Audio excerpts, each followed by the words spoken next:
The 50 Cent and Rick Ross drama has now escalated because of Rick Ross essentially said, hey, you can't do certain things and all this shit, meaning you can't translate your followers into buyers and buyers into followers. Remember this? As I said on my story yesterday, 22,000 the first week, 20 the second week. Those drastic fall-offs, guys, that you see with a lot of those other artists is when the numbers are inflated. The bots. To me, the new flex is no bots. Keep it genuine. Keep it pure. Let the music fight any battles. You understand? Come on now. This the biggest boss. I'm letting niggas know. Do the long game, baby. That's how we hustling. That's how we winning. We here 20 years later. You know what I'm saying? Those G-Unit sneakers gonna be in Costco, baby. I like the Lloyd Banks ones better than all the other ones. Them other niggas ain't even got no sneakers. But 50, give Lloyd Banks his own high top sneaker. And since the Shreveport shit ain't happening no more, you know what I'm saying? You can focus on the sneakers. And for example, if those numbers not inflated, why can't these same people with all these followers sell other products outside of the music? Why their sneakers can't sell? Why their alcohol can't sell? Why this can't sell? Nigga, if you genuinely gotten a gazillion people that could do this with your music the first week, why everything else you do outside of music is unsuccessful? Now, the new flex is no bots. You the boat, nigga. That's what Ricky Rose is. You know what I'm saying? You feel me? Rick Ross clearly doesn't understand is this thing of marketing and branding. If you are a YouTuber, it is going to be beyond difficult for you to be a 10 million subscribed YouTuber to get 10 million people to follow you on other social media platforms. That's just how it goes. But we had the Reebok's release of the G-Unit sneakers, in case y'all needed to remember these. Let me see. They'll hear us.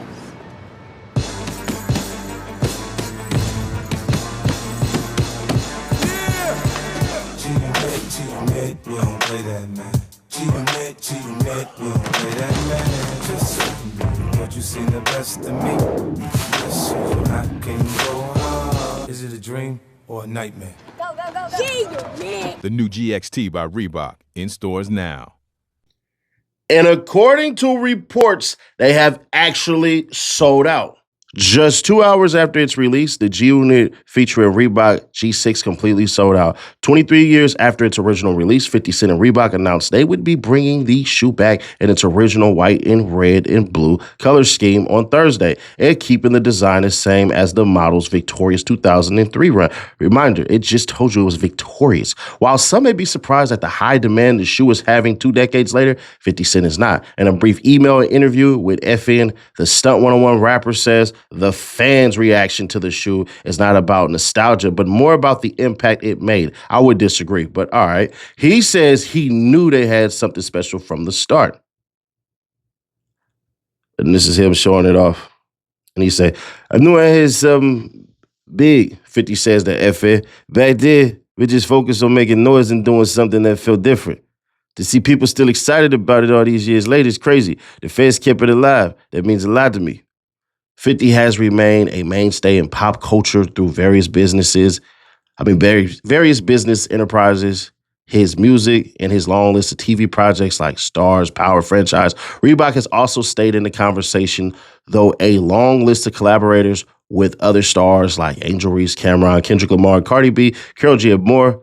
While those have been a success, the company listened to the G-Unit fans' demands.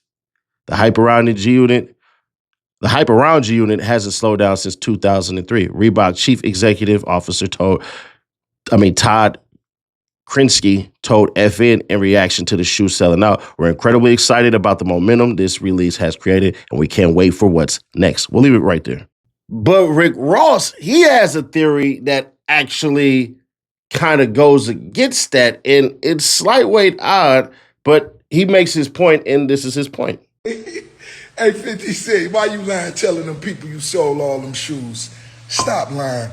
You filed $100 million bankruptcy when you sold them last time. 50 Cent testifies he balls his bling. Rapper 50 Cent downplayed his wealth as he testified about his finances in recent bankruptcy filing, says he rents, borrows, or leases his bling.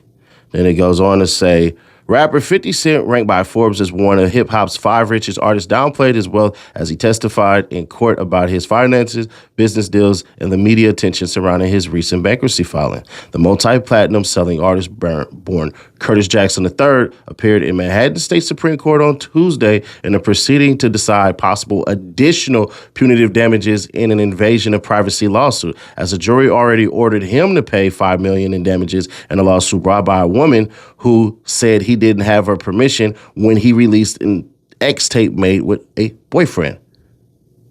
Questioned by an attorney for the woman, Latancia Leviston, the musician actor denied owning many luxury items, including expensive cars and flashy jewelry, saying he rents, borrows, and leases instead. It's a borrowed piece of jewelry from the jeweler, he told Leviston's lawyer, Philip Freeland. Anyways, when asked about the photo of a 65-carat ring he posted on his Instagram account, Leviston sued the Get Rich or Die Trying rapper after a 13-minute video apparently appeared online showing a wig-wearing 50 Cent cruelly narrating and taunting his rival Rick Ross, who was not in the video, but has a laughter with Leviston. At the time the video surfaced, Ross and 50 Cent were trading barbs via video, lyrics, and interviews. Jackson has said Leviston's then boyfriend gave him the 2008 tape, and that while he didn't actually post it online, the boyfriend said she didn't mind if he did. I'm sorry if you feel like I hurt you, he told Leviston, who was sitting in the gallery. Days after the jury ordered he pay $5 million, Jackson filed for personal bankruptcy protection in Connecticut. That filing lists his assets and liabilities between $10 million and $50 million. On Tuesday, his lawyer, James Renard, said he was worth $4.4 million. It says, under questioning from Frieden, Jackson said he has been paid as much as $100,000 for appearing at a nightclub in the movie Spy, but he was less revealing about how much he earned from various partnerships, licensing agreements, and business deals with larger corporations such as the Walt Disney Company, Intel, and Reebok. You have to ask my accountant, he said when asked whether he earned $100 million when vitamin water was purchased by the Coca-Cola Company in 2007. The 40-year-old also said he'd never done anything to deny Forbes' valuation. He'd never done anything to deny Forbes' valuation of his net worth at $155 million. You got an endorsement deal. Same way you don't discuss your publisher because you don't own no publisher. Toast to all the real hustlers. Talking about they sold out so quick. Ain't no reseller selling them. Ain't no niggas buying them shoes, y'all. Don't go for that. Nigga filed $100 million bankruptcy when them shits was going on. But we do remember Rick Ross having his shoe deal, and he lost that shoe deal because of these lyrics. Remember this. Put Molly all in her champagne. She ain't even know. And you knew that 50 Cent was going to have a reaction to all of this stuff because it's Rick Ross, it's 50 Cent, it's Rick Ross. I mean, you try to put these guys in because they was in the South when it was all New York thing. So they want to compare themselves to that later because they think the South will support them. But your fucking numbers don't support it. It's so much of a landslide. It's not even a thing. You know, but I'm gonna leave that with you, bro, because he always fuck up the culture. Sold out, fat boy. I teach you how to stunt. I just had a question, say, Rose, you watch, they agree with me that the shoes was ugly, and they don't know nobody that bought them, but they said, Rose, you was watching Versus when 50 came on, and I thought about it, I said, wow. They may not know I own equity in Versus. Yeah, guys, I own equity in Versus. So, Curtis, thanks for your employment. Thanks for the pop-out. That's why I thought Curtis wouldn't do the tip thing, because he knew Rose had a small piece of that, but he came out and did that for free. So, next time I'm going to make sure you have a Bel Air bottle, Curtis. It's the boat. But here's the only way that you should see it, and we're just going to be fair. If you are successful in business, a majority of the time, it's all about your niche. To get somebody to co-sign and all this stuff, as far as, let's say, a sports figure to co-sign on a car, doesn't really make sense to me. To get a sports figure to co-sign on some shoes because he does sports, yeah. To get a sports figure to co-sign on a meal prep plan, yeah, that makes sense.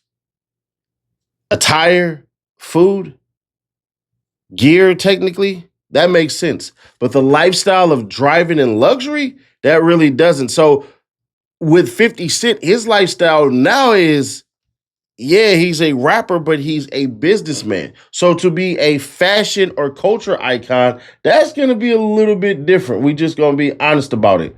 And if that's a little bit different, then we're going to be all the way fully aware of this shit. Ross associating his name to mean luxurious things like the Bel Air and all that stuff, that's a good move. It is. But it's a social life move. See, one thing Rick Ross doesn't understand, or he basically found his niche and thinks it's supposed to matriculate to a bunch of other things, is it's nothing wrong with champagne popping because you associate that with being in the club or celebratory things. And when celebratory things are going on, what's playing in the background? Music. So the music literally go hand in hand. I'm trying to find that word, but it goes hand in hand with times of joy, sometimes times of sorrow where alcohol can get involved. That's why that works. The shoes, maybe if you had something like Nelly and Air Force Ones, that makes sense. But as far as 50 Cent, he's a brand now. It's not just about music. It's not just about all that stuff. 50 Cent is a whole entire marketing brand. And Rick Ross, you should understand, you have massively made people dislike you. What would happen if 50 Cent fully invested in this and had some of his favorite individuals who he knows has the collective power to help push maybe 10,000, maybe 40,000, maybe 50,000 people to actually buy the stuff? And you're talking about reselling. That doesn't apply with this shit. If they're going to resell, it's going to be years on down the line, not now. It's a collector's, but it's not a collector's for the youngins. It's the collector's for who used to be young. The difference between Yeezy and everything else was that it was him competing and people being tired. People wanted an alternative. Coca-Cola to Pepsi. Technically, Pepsi to Coca-Cola. So there's that. But Rick Ross, man, listen, y'all, you don't like 50 Cent, 50 Cent don't like you. Keep on doing what you're doing.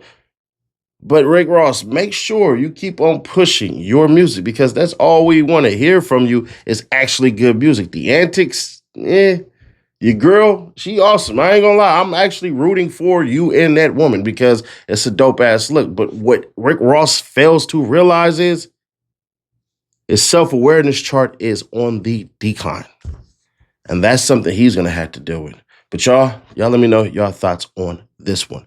Click right here, though, to see how Lil Durk, it's all set up, man. The jury, everything. Click right here for that video or click right here for the playlist, and I will catch y'all in the next one. Y'all come on back now. Reload it.